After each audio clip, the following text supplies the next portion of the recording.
नमस्ते जी। तो क्या हाल चाल आप सभी का। आशा करता हूँ कि आप सभी कुशल मंगल होंगे और आप सबकी पढ़ाई भी जो है बहुत ही अच्छे से चल रही होगी।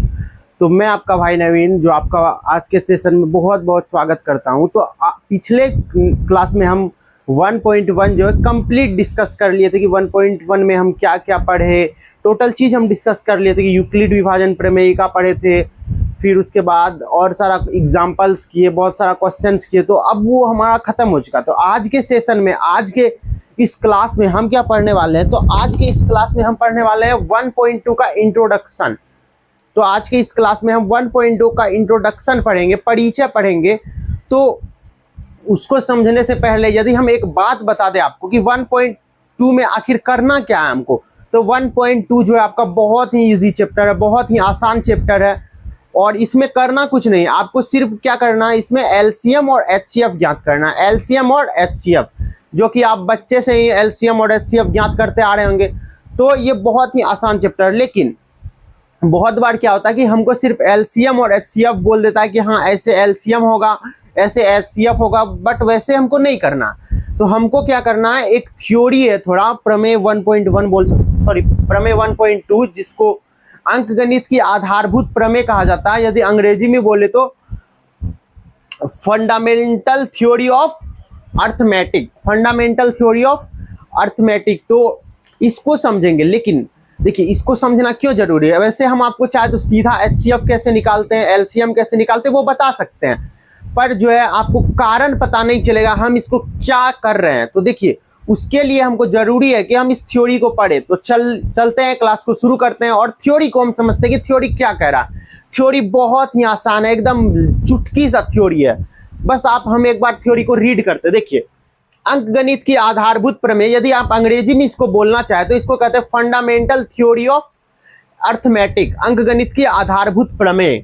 तो अंकगणित की आधारभूत प्रमेय क्या बोल रहा है कि किसी भी भाज्य संख्या को अभाज्य संख्या के गुणनफल के रूप में व्यक्त किया जा सकता है। देखिए अंकगणित की आधारभूत प्रमेय क्या बोल रहा है, किसी भी भाज्य संख्या को, किसी भाज्य संख्या को हम क्या कर सकते हैं, अभाज्य संख्या के गुणनफल के रूप में क्या कर सकते हैं, व्यक्त कर सकते हैं, एक्सप्रेस कर सकते हैं, दर्शा सकते हैं। तो देखिए सबसे पहले इस थ्योरम को समझने से पहले हमारे पास दो चीज आया। अच्छा, उससे पहले आपको ये बता दें कि अंकगणित होता क्या है। अंकगणित मतलब समझ रहे हैं क्या? अंक मतलब क्या होता है, डिजिट, और गणित मतलब तो समझ रहे हैं मैथ, मतलब संख्या, जिसमें हम संख्याओं के बारे में पढ़ते हैं। संख्या से जुड़ी हुई गणित को ही हम क्या कहते हैं, अंकगणित कहते हैं।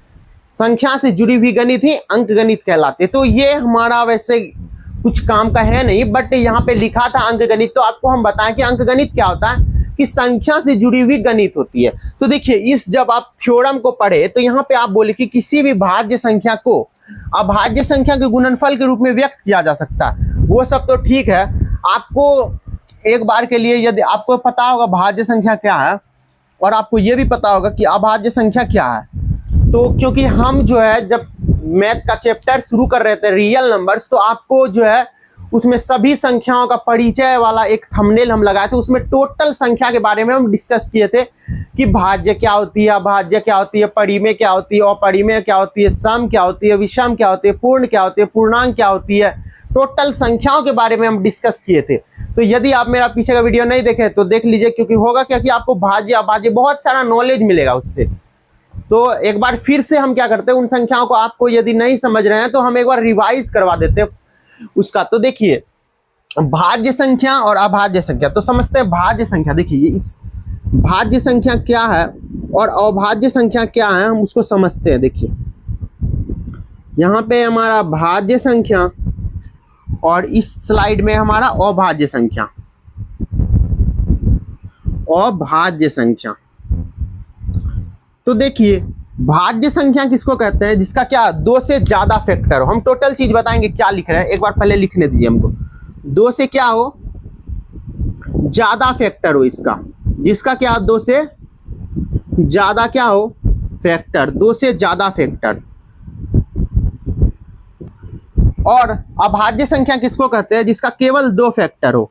अभी समझा रहे हैं फैक्टर होता क्या है, अभी आप सिर्फ देखिए, केवल दो फैक्टर हो, केवल क्या हो, दो फैक्टर हो। तो देखिए फैक्टर का मतलब समझ रहे हैं, यदि आप दुनिया का कोई डिजिट उठाते हैं, मान के चलिए हम 15 उठा रहे हैं, तो 15 जो है, 15 जो संख्या है उसको कौन कौन सी संख्या विभाजित कर सकते हैं, इसका फैक्टर का कहने का मतलब ये है। मान के चलिए आप एक संख्या उठा रहे हैं 15, तो फैक्टर जब बोल रहे हैं तो उसका मतलब क्या हो रहा है कि 15 को कौन कौन सी संख्याएं विभाजित कर सकती है। तो भाज्य संख्या क्या होता है कि जिसका 2 से ज्यादा फैक्टर हो, मतलब एक ऐसा संख्या जो 2 से अधिक संख्याओं से विभाजित हो, जिसका जो है 2 से अधिक विभाजित करने वाला संख्या हो, वो भाज्य संख्या कहलाती है। आपको डेफिनेशन भी पता हो कि भाज्य संख्या किनको कहते हैं, वैसी संख्या जो 2 से अधिक संख्याओं से विभाजित होती है वो हमारी भाज्य संख्याएं कहलाती है। तो जैसे 2 से ज्यादा फैक्टर का मतलब समझ लिए कि जैसे हम 15 लिख रहे हैं, मान के चलिए, तो 15 जो लिख रहे हैं, तो 2 से ज्यादा फैक्टर होने का मतलब क्या है कि 15 जो है वो 2 से ज्यादा संख्या से विभाजित हो रहा है। बोले कैसे? देखिए, 1 से भी विभाजित हो रहा है 15, 3 से भी विभाजित हो रहा है, 5 से भी विभाजित हो रहा है, और 15 खुद से भी विभाजित हो रहा है। उसी प्रकार आपके सामने यदि हम 21 लिख दे, तो देखिए 21 भी जो है हमारा संख्या वो 1 से विभाजित हो रहा है, 1 से विभाजित हो रहा है, 3 से विभाजित हो रहा है, 7 से विभाजित हो रहा है। उसी प्रकार से यदि हम देखें कि यहाँ पे अगर 24 देखें, तो 24 भी जो है, मतलब जितना आप जिसका भी 2 से ज्यादा फैक्टर हो वो हमारा भाज्य संख्या कहलाता है। क्या होता है कि 2 से ज्यादा फैक्टर यदि रहे, 2 से अधिक फैक्टर रहे, तो हमारा भाज्य संख्या, जैसे 24 का ही देख लीजिए, 1 से भी लग रहा है, 2 से भी लग जाएगा, 3 से भी लग जाएगा, 4 से भी लग जाएगा, 6 से भी लग जाएगा, 8 से भी लग जाएगा, 12 से भी लग जाएगा, 24 से भी लग जाएगा। तो देखिए कहीं ना कहीं इन सभी संख्याओं का 2 से ज्यादा फैक्टर है। देखिए यहाँ पे भी 2 से ज्यादा फैक्टर, लेकिन अभाज्य संख्याएं क्या होती है, जिसका 2 ही फैक्टर हो, केवल और केवल 2 फैक्टर हो, तो वैसी संख्याएं हमारी अभाज्य संख्याएं कहलाती है। जैसे आपको बता रहे हैं, जैसे आप एक एग्जाम्पल के तौर पर आप 13 को उठा लीजिए, तो 13 को जो है कौन कौन सी संख्याएं विभाजित कर सकती है, कौन कौन सी संख्याएं भाग कर सकती है। तो आप बोलिएगा कि 13 जो संख्या है उसको केवल 1 और 13 यही 2 संख्या ऐसा है जो इसको विभाजित कर सकती है। कहने का मतलब क्या है कि 13 का जो है केवल 2 फैक्टर्स है, केवल 2 नंबर्स ही ऐसा है जो 13 को डिवाइड कर सकता है। जैसे आपके सामने हम एग्जाम्पल के लिए 13 लिख रहे हैं, यहाँ पे 13 लिख रहे हैं, तो 13 को कौन कौन सी संख्या विभाजित कर सकती है, बोलिएगा 1 और 13। तो कहीं ना कहीं आप यदि देखें तो केवल इसका जो 2 फैक्टर ही है ना, ये 2 संख्याओं से ही विभाजित हो रही है। तो वैसे ही आप मान के चलिए यहाँ पे 17 लेते हैं, तो 17 को कौन कौन सी संख्या विभाजित कर सकती है, 1 कर सकती है, 17 कर सकती है। मान के चलिए आप 19 ले रहे हैं, तो 1 कर सकती है, 19 कर सकती है। मान के चलिए आप 23 ले रहे हैं, 1 और 23 के अलावा, मतलब यदि आप देखें तो कहीं ना कहीं ये संख्याओं का केवल 2 फैक्टर्स ही हैं, 2 ही ऐसा संख्या जो इन संख्याओं को भाग कर सके, विभाजित कर सके। तो ऐसी संख्याएं हमारी अभाज्य संख्याएं कहलाती है। तो भाज्य और अभाज्य हमको लगता है आपको बहुत अच्छा से समझ में आ गया होगा, क्योंकि यदि इतना में आपको नहीं समझ में आ रहा तो मेरा पीछे का वीडियो देखिए, उसमें हम बहुत ज्यादा डीप में डिस्कस किए हैं सभी संख्याओं के बारे में। ठीक, तो एक बार फिर से आपको बता दें, भाज्य संख्या का मतलब सीधा वर्ड में बोले 2 से ज्यादा फैक्टर, और अभाज्य संख्या का मतलब होता है 2 से कम फैक्टर। 2 से ज्यादा फैक्टर बोले तो भाज्य, और 2 से कम फैक्टर बोले तो अभाज्य। ठीक, अब देखिए यहाँ पे तो हम भाज्य को समझ गए, अभाज्य को समझ गए, लेकिन हमको तो समझना है थ्योरम आखिर बोल क्या रहा है। तो देखिए थ्योरम बोल क्या रहा है, तो किसी भी भाज्य संख्या को, तो यहाँ पे क्या है, किसी भी भाज्य संख्या क्या है, 15 भाज्य संख्या, तो 15 को ही उठा लेते हैं। तो किसी भी भाज्य संख्या को अभाज्य संख्या के गुणनफल के रूप में लिखा जा सकता है। मतलब जब आप 15 को अभाज्य गुणनखंड विधि से तोड़ते हैं तो क्या आता है, 3 और 5 आता है, 3 और 5, तो आप इसको लिख सकते हैं 15 को 3 और 5। तो देखिए यहाँ पर 15 जो है वो हमारा कौन सा संख्या है, 15 तो हमारा भाज्य संख्या है, लेकिन यहाँ पे 3 और 5 जो है वो कौन सी संख्या है, हमारी अभाज्य संख्या है, अभाज्य संख्या है। 3 और 5 क्या है, अभाज्य संख्या। तो आप ये थ्योरम बेसिकली यही कह रहा है कि कोई भी आप दुनिया का कोई भी नंबर्स आप उठा लीजिए जो भाज्य है, जो भाज्य संख्या है, उसको आप लीजिए और उस नंबर को आप अभाज्य संख्या के रूप में एक्सप्रेस कर सकते हैं, अभाज्य संख्याओं के रूप में लिख सकते हैं, गुणनफल के रूप में उसके लिख सकते हैं। तो देखिए ये 15 हमारा भाज्य संख्या था, तो क्या हम इसको अभाज्य संख्या, 3 भी अभाज्य है, 5 भी अभाज्य है, तो क्या हम 3 और गुना 5 यानी कि अभाज्य गुणनफल के रूप में व्यक्त किए? तो बोलिएगा सर बिल्कुल। आपके सामने और एक एग्जांपल लेते हैं, यहां मान के चलते हैं 20 लेते हैं, 20 का भी आप अभाज्य गुणनखंड कीजिए, तो 20 को 2 से 10 बारहवें, फिर 2 से 5 बारहवें, तो 20 को लिखना चाहे तो 2 गुने में 5 लिख सकते हैं। तो 20 भी क्या है हमारा? एक भाज्य संख्या है। 20 भी हमारा क्या है? एक भाज्य संख्या है, जबकि ये टोटल हमारा अभाज्य संख्या है। तो क्या ये 20 जो भाज्य संख्या है, इस भाज्य संख्याओं को हम अभाज्य संख्या के गुणनफल के रूप में व्यक्त किए? तो बोलिएगा सर बिल्कुल आप इसको अभाज्य संख्या के रूप में व्यक्त किए। तो देखिए थ्योरम जो कह रहा था वो बेसिकली यही कह रहा था कि आप दुनिया का कोई भी नंबर उठाइए, कोई भी संख्या उठाइए, और आप उसको जो है अभाज्य संख्या के गुणनफल के रूप में क्या कर सकते हैं? अभाज्य संख्या के गुणनफल के रूप में व्यक्त कर सकते हैं। तो हमको लगता है कि ये टोटल बातें जो बताई है वो आपको समझ में आई होंगी। भाज्य संख्या में क्या बोले? 2 से ज्यादा फैक्टर हो, अभाज्य संख्या में केवल 2 फैक्टर हो। और ये थ्योरम क्या कह रहा था कि किसी भी भाज्य संख्या को अभाज्य संख्या के गुणनफल के रूप में लिख सकते हैं। तो ये समझ में आ गया। अब जो हमारा ये चैप्टर है, ये जो हमारा अध्याय है, जैसे आप यहाँ पे देखिए, ये जो अध्याय है 1.2 जो हमारा अध्याय है, इस अध्याय में बेसिकली जानते हैं क्या बातें हो रही है? इस अध्याय में बेसिकली बातें हो रही है इसकी कि हमको निकालना कैसे एचसीएफ और एलसीएम। इस अध्याय में क्या बातें हो रही है कि एचसीएफ और एलसीएम की। यदि आप स्क्रीनशॉट लेना चाहते हैं तो ले ले, उसके बाद हम इसको क्लीन करते हैं। तो ले लिए होंगे। तो इस चैप्टर में जानते हैं मेन थीम क्या है? इस चैप्टर का मेन थीम इस चैप्टर का ये है कि हमको एलसीएम और एचसीएफ निकालना है, वो भी किसकी सहायता से? अभाज्य गुणनखंड की सहायता से। तो देखिए अब हमारा जो टॉपिक्स है वो है एलसीएम और एचसीएफ का।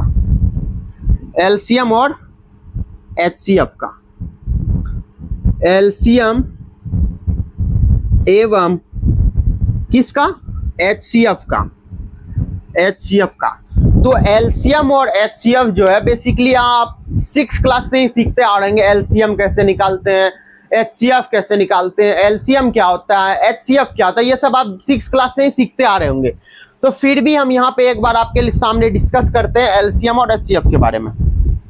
तो देखिए ये इस साइड ले रहे हैं हम एलसीएम को, इस साइड ले रहे हैं हम एचसीएम को, सॉरी एलसीएम, एचसीएम नहीं होता है, एचसीएफ होता है, भूल से हम लिख दिए थे। एलसीएम और एचसीएफ टोटल चीज बताएंगे क्या होता है। तो यहाँ पे क्या है? हमारा एचसीएफ है।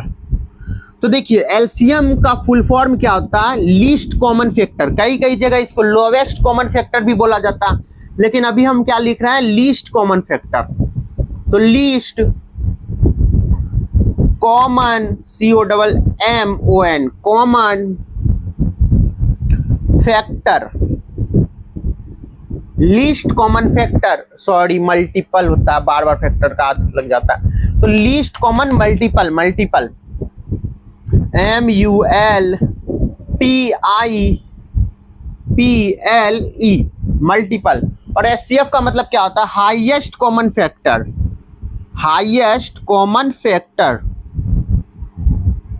Highest common factor, highest common factor. तो देखिए एलसीएम का मतलब क्या होता है? Full form least common multiple, और एचसीएफ का हाईएस्ट कॉमन फैक्टर।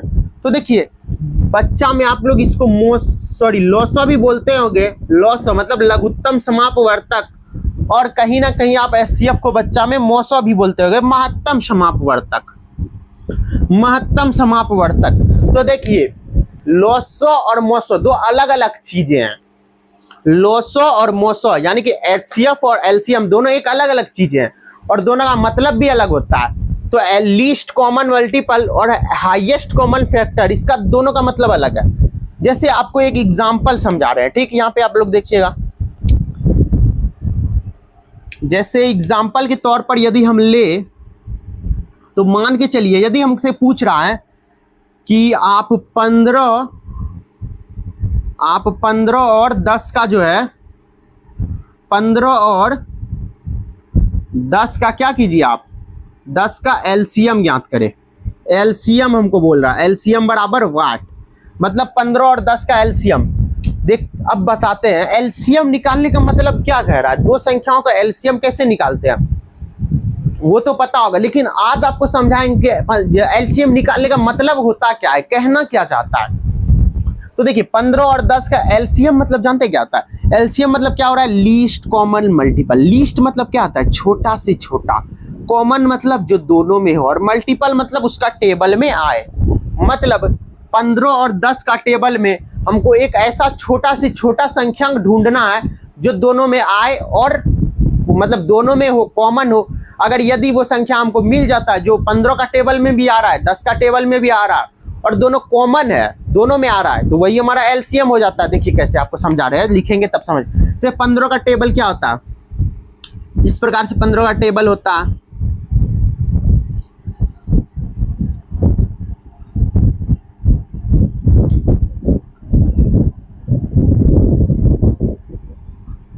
इस प्रकार से चलता जाएगा। फिर 10 का टेबल 10, 20, 30, 40, 50, 60, 70, 80, 90 और 100। तो देखिए एलसीएम का मतलब क्या, यदि इसका और इसका एलसीएम पूछ रहा है ना, मतलब इसके टेबल मतलब 15 के टेबल में और 10 के टेबल में हमको वह छोटा से छोटा संख्या खोजना है, वह छोटा भी होना चाहिए और इन दोनों में कॉमन भी होना चाहिए। तो आप कहिएगा सर सबसे छोटा संख्या अगर इन दोनों में देखो तो 15 के लिए 15 सबसे छोटा है, 10 के लिए 10 सबसे छोटा है, लेकिन दोनों में कॉमन तो नहीं है। तो यदि आप थोड़ा नजर घुमाइए अपना, तो यहाँ पे देखिए 60 और यहाँ पे भी 60, तो दोनों जगह कॉमन भी आ रहा है, दोनों जगह कॉमन भी आ रहा है। तो यहाँ पे हमारा एलसीएम क्या हो जाएगा, एलसीएम बराबर क्या हो जाएगा, 60 हो जाएगा। एलसीएम क्या हो जाएगा हमारा, 60 हो जाएगा। तो देखिए एलसीएम कहने का मतलब समझ रहे हैं, जैसे इसका टेबल लिख लीजिए, इसका टेबल लिख लीजिए और दोनों में सबसे छोटा जो कॉमन आ रहा है वो हमारा एलसीएम हो जाता है। अगर उसी प्रकार से एचसीएफ का बात करें तो एचसीएफ का मतलब क्या होता है, हाईएस्ट कॉमन फैक्टर, यानी कि महत्तम समापवर्तक। तो हाईएस्ट मतलब वो बड़ा से बड़ा संख्या खोजना है जो क्या करे, इस संख्या से डिवाइड हो, इस संख्या को भाग दे सके। जैसे यदि 15 और 10 का हम एचसीएफ ही पूछ ले आपसे, जैसे आपसे हम पूछ रहे हैं 15 और 10 का क्या एचसीएफ,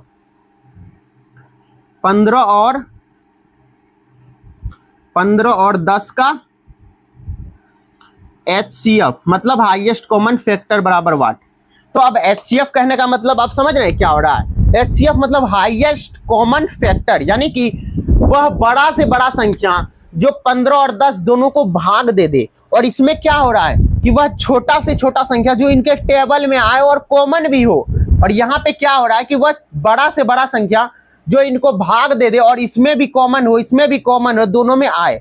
मतलब 15 को यदि आप देखें तो 15 जो है किससे किससे भाग लगता है, एक तो ये ना कि 1 से लगता है, एक 3 से लगता है, एक 5 से लगता है। और 10 को देखें तो 10 किससे लग रहा है, एक हमारा 1 से लग रहा है, एक 2 से लग रहा है, एक 5 से लग रहा है।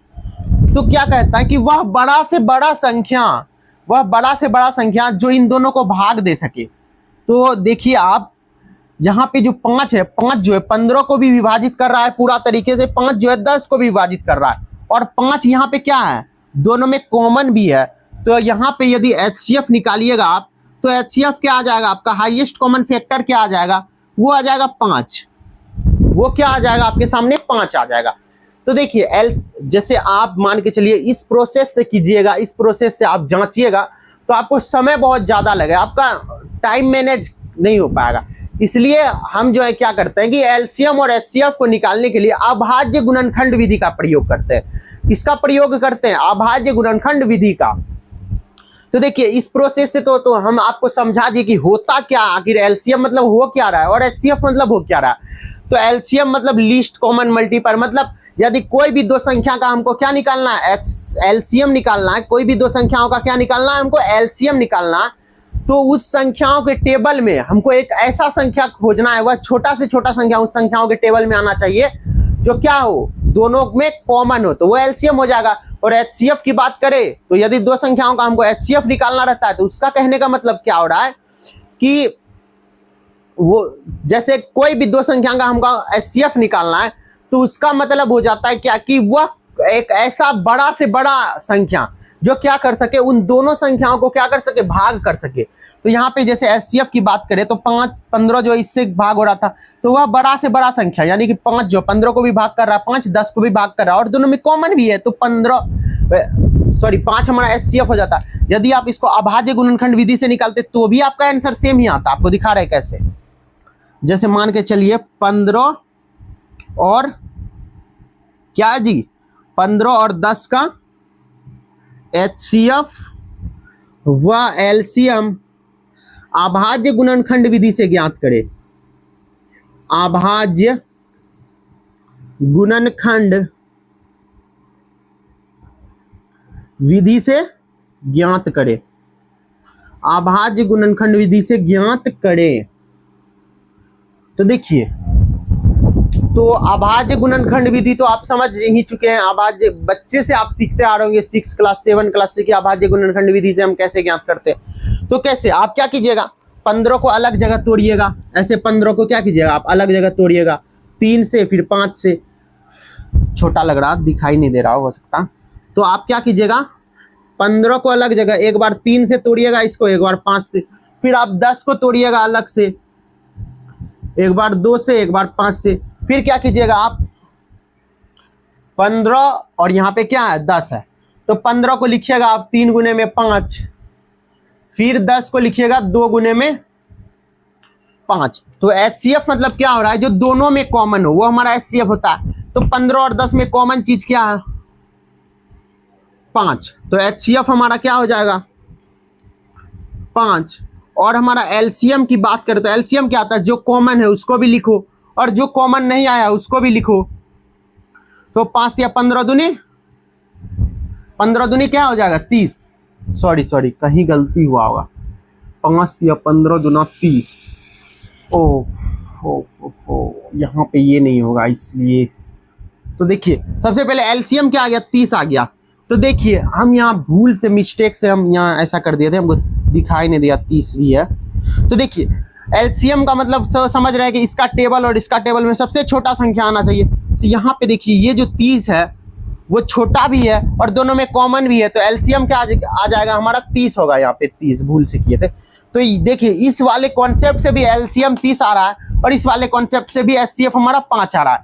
तो यदि आप इस कॉन्सेप्ट वाले से कीजिए या इस प्रोसेस से कीजिए, दोनों से आंसर सेम आएगा। पर ये लंबा प्रोसेस है, आप कितना पहाड़ा टेबल लिख के चेक कीजिएगा, कितना चेक कीजिएगा कि कौन किससे भाग लग रहा है, ये तो लंबा प्रोसेस हो जाता। इसलिए हम अभाज्य गुणनखंड, ये जो प्रोसेस किए यही होता है हमारा अभाज्य गुणनखंड विधि से किसी भी संख्याओं का क्या करना, HCF और LCM ज्ञात करना। ठीक, तो हमको लगता है कि आपको अभाज्य गुणनखंड विधि से LCM और HCF ज्ञात करने आ गया होगा।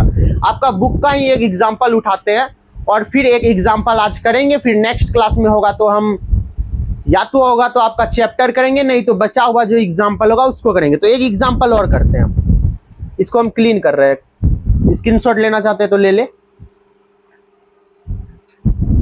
और एक इंपॉर्टेंट बात यदि आपको हम बताएं तो देखिए HCF और LCM कभी भी अकेला संख्या के साथ नहीं निकल सकता। बोले सर क्यों? क्योंकि भाई LCM और HCF का फुल फॉर्म में ही कॉमन आ रहा है। कॉमन मतलब क्या, हम अकेले में अपने आप से कॉमन हो सकते हैं? नहीं हो सकते। यदि हमारे जैसा और कोई पर्सन मेरे बगल में रहे तो हम कहेंगे नहीं भाई, हम दोनों व्यक्तियों में कुछ तो कॉमन है। हमारी 2 आंखें, तुम्हारी भी 2 आंखें, हमारी 2 कान है, तुम्हारी भी 2 कान है, हमारी 1 नाक है, तुम्हारी भी 1 नाक है। तो इस प्रकार से यदि HCF और LCM हर हमेशा 2 संख्याओं से अधिक संख्याओं के साथ निकल सकता है, मतलब 2 से कम संख्याओं के साथ LCM और HCF नहीं हो सकता, फाइंड ही नहीं कर पाएंगे हम, कॉमन ही कुछ नहीं आ रहा है। तो हम अब आपका एग्जाम्पल, बुक का एक एग्जाम्पल की ओर बढ़ते हैं। ठीक,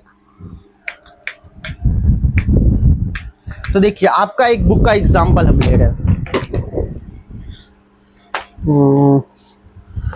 एक एग्जाम्पल ले रहे हैं हम 26 और 91 का।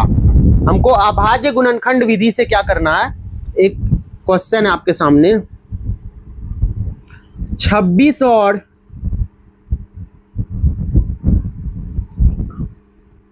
91 का आपको क्या करना है जी, अभाज्य गुणनखंड विधि से एलसीएम और एचसीएफ ज्ञात करना है।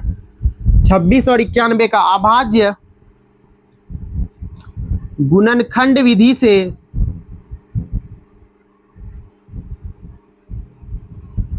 अभाज्य गुणनखंड विधि से एलसीएम लीस्ट कॉमन फैक्टर और एचसीएफ हाईएस्ट कॉमन फैक्टर क्या करना है जी, हमको ज्ञात करना है।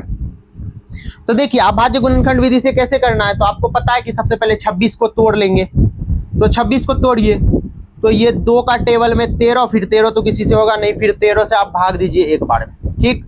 और 91 को भी दे लीजिए आप 7 से, सबसे छोटा संख्या 7, 13 7 91, फिर 13 से 13 एक बार में। तो यदि आप लिखना चाहे 26 और 91 को, देखिए 26 का जो हमारा गुणनफल है वो क्या आ रहा है, 2 गुना 13 गुना 1, 2 गुना 13 गुना 1, 2 गुना में 13, 2 गुने में 13 गुने में 1, और जबकि 91 का हमारा क्या आ रहा है 7 गुना 13 गुना 1, तो 7 गुने में 13 गुने में 1। तो अब आपको पता है कि एचसीएफ कैसे निकालते हैं और एलसीएम कैसे निकालते हैं। तो देखिए एचसीएफ का मतलब क्या हो गया कि जो दोनों में कॉमन हो। तो बोलिएगा सर यहाँ पे 13 जो है वो दोनों में कॉमन है, 1 भी दोनों में कॉमन है, तो एचसीएफ क्या हो जाएगा 13 गुना में 1, मतलब एचसीएफ 13। और एलसीएम क्या होता है, जो कॉमन है उसको भी लीजिए, जो कॉमन नहीं है उसको भी लीजिए। तो कॉमन क्या है 13 कॉमन है, कॉमन क्या है 1 कॉमन है, और जो कॉमन नहीं आ रहा है वो क्या है 7 है, और क्या है 2 है। तो इस टोटल को हम क्या करते हैं मल्टीपल करते हैं, और जो हमारा आंसर आएगा वो एचसीएफ। तो क्या हो जाएगा 13 और इधर 7 गुना 14 कितना हो जाएगा, पहले 13 से 10 बार में करिए, 13 गुना 10 130, फिर 13 चौके 52 यानी कि 130 50 80 182 हो रहा है। एलसीएम हमारा क्या हो रहा है 182, ठीक।